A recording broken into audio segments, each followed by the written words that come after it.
Good morning. We're going to get underway now.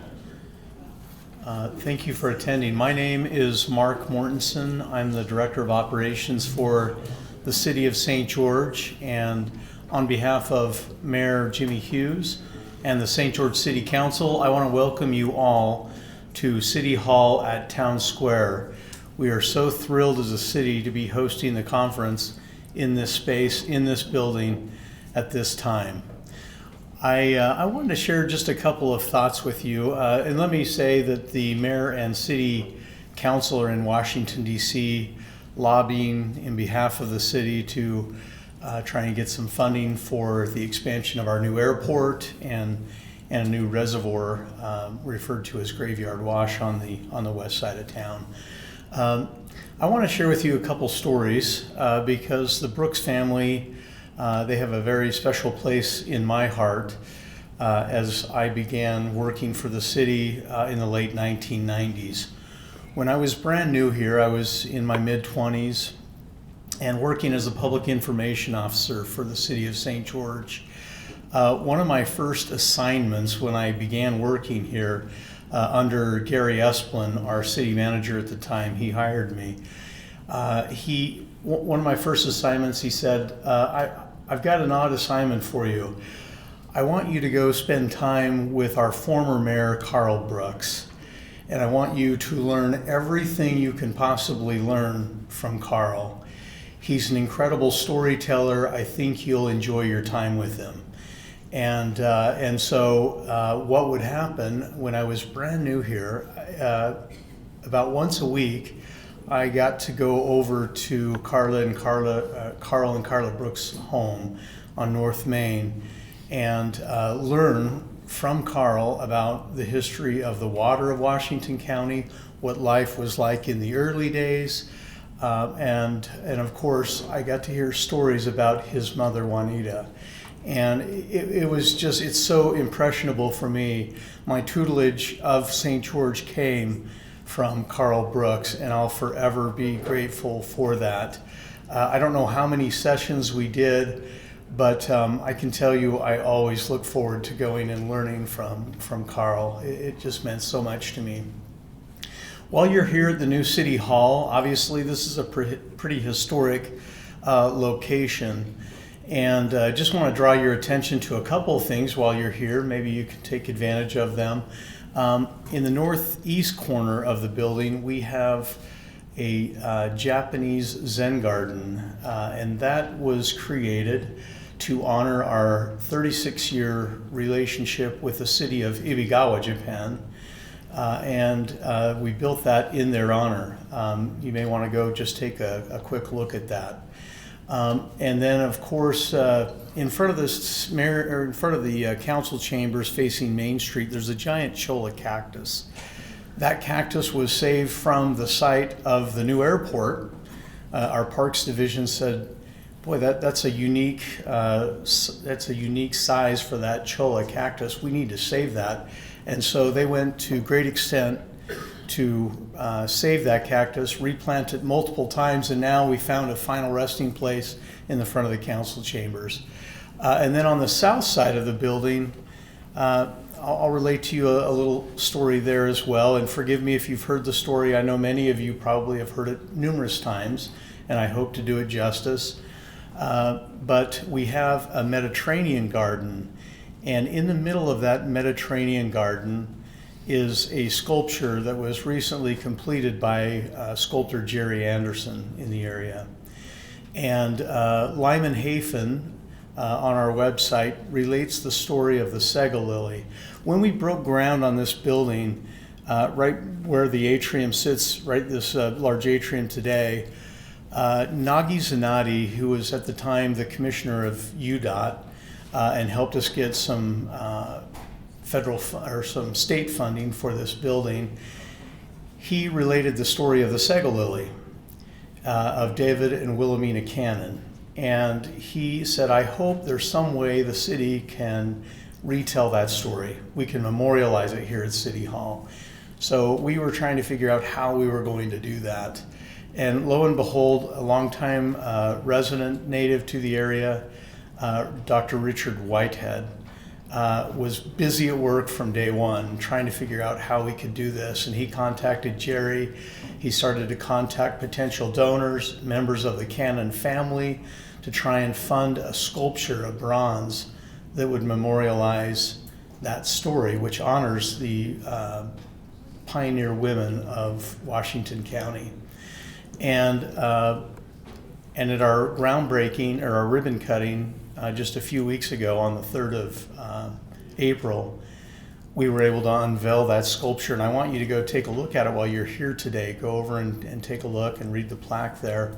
But as the story goes, as we all know, this was just a very forsaken land at the time of the pioneers arrived here.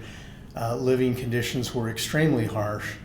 And David and Wilhelmina Cannon arrived with the 309 families that were called to settle this area by the prophet Brigham Young. And when they arrived, of course, just there wasn't really much to look at the time. We see the natural beauty today, and of course it's spectacular, but it's because of the living conditions that we enjoy today. But Wilhelmina grew up in the northeast of the United States and was used to lush landscapes, beautiful trees, babbling brooks, and instead she was thrown in the middle of the harsh desert conditions. And the story goes that one day she said to her husband she had had enough. She was tired of the mosquitoes, the scorpions, the snakes, the extreme heat, the flooding, and she told her husband David, she said basically these words: one day, as legend goes, she became so despondent, she cried out to David, "If only you could show me one thing about this country that was lovely or beautiful, just one thing." And David responded, "And if I could," she said, then I would feel it was worthwhile staying here and working for the future." And so David was really strapped with how would he produce a thing of beauty that he could present to his wife Wilhelmina. And he searched and searched, and one day as he was, and we're not sure of the exact location, but as the legend goes, he stumbled across a beautiful sago lily, which if you've seen them out in the wild here, they're absolutely beautiful, and they look out of place in many cases. But he stumbled across the sago lily, and he presented it to Wilhelmina, and with hopes that she would accept that as the one thing, the one beautiful thing that would keep her here. When Wilhelmina held the flowers in her hand, she was overcome by their beauty. To her, they were like fairy bells, something out of this world. Then as legend goes, she said, "If any valley that could produce so much beauty is worth every effort on the part of men and wholehearted cooperation of every woman." It is said that after that day, Wilhelmina Cannon had only praise for this place where she lived and labored until she was nearly 90 years old. Her story and hardship stand, as does this monument, as a tribute to the many other pioneer women who made the desert blossom as a rose. And if you scan the QR code at the sculpture out here, you can get the full story as written by Lyman Hafen, who I know you'll hear later tonight at the Tabernacle. So I just want you to know that this is your City Hall. We are so grateful to have you here.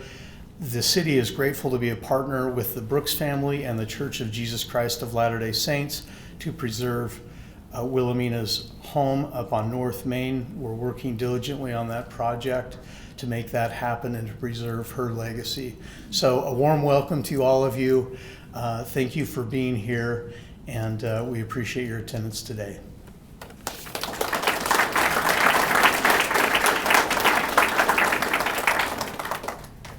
Hi, I'm Paul Kelsey. I'm Dean of the Library at Utah Tech University, and It's a pleasure to welcome everybody to the conference today. I know that Sharla has worked tirelessly putting together a wonderful slate of candidates, or presenters rather, for this conference.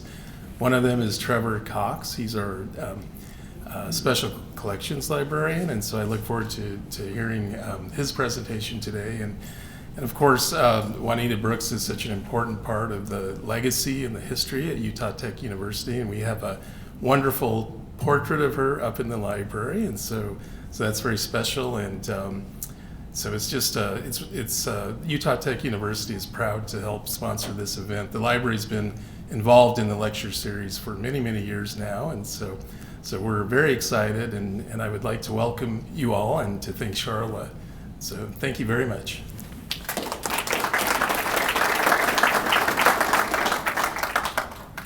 Welcome, everybody. So grateful that all of you would come. I'm going to take just a few minutes and acknowledge some people that have been, without them, this would not be possible. So first, I would like to thank all of our sponsors, and I'm going to have you just clap for them at the end. I'm going to read them, and then if I acknowledge you, just stand up so people can see you. So where's our Kindex guy? He's back there in the corner. We'd like to thank Kindex for coming. Signature Books, Barbara's back there. You'll hear from Barbara later. We've heard from Marc Mortensen, representing the city of St. George. We've heard from Paul Kelsey, representing Utah Tech University. And would like to give a special thanks to the Ken Reber family. And I would like all of them that are here to stand up. They were great sponsors of ours, and they're also Juanita's cousins, and so appreciate. Is Melinda here too? Melinda, there's another daughter back there. All of the Revers, all of our sponsors, thank you so much for making this possible. So grateful. Also, we have with us, I don't know how many of them are here, some will be coming later, but we're honoring today the 40 past years of the lecture series. Some of them today are presenting to you, some of the former speakers. If you have spoken at the lecture series in the past, will you please stand up? You'll be acknowledged later as well. So we have Brother Turley, Todd's here, Todd Compton's here, Dr. Richard Saunders is here. We'll have more joining us later, but these brethren have all spoken as Juanita Brooks lecturers before. So grateful. They've been a great contribution to Juanita's legacy over the years.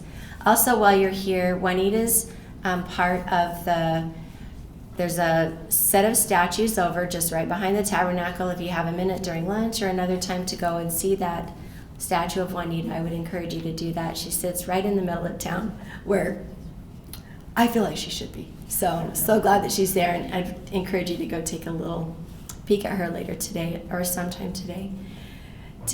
And invite you again to attend the lecture series tonight with Lyman Hafen. Lyman, I think I see you there. So happy to have Lyman with us, and so grateful that he's going to participate later today. Today our theme is gathering roots and relationships. And as you go through today, and as you listen to the speakers at this conference, and as you yourself participate in your own way, I would encourage you to think about your roots. I would encourage you to think about where you came from, not just if you have ties here, but where you come from, where your roots started and what led you to be where you are today. I would also like you to think about your current relationships. Are they related to your roots? And do you have relationships that you've grown just because of your surroundings where you've been in the past? And I also want you to think about the relationships you could possibly make today. And remind yourselves that where we come from matters. Our choices determine where we end up. And those relationships of the people that led us to become who we are and the people that form us as we go all matter. So I hope today that you'll take a chance to really focus on where you came from, where you're going, and all the people that mattered in that journey. Welcome to the Juanita Brooks Conference, and we'll go ahead and turn our time over to McCrae Hepler, our first presenter.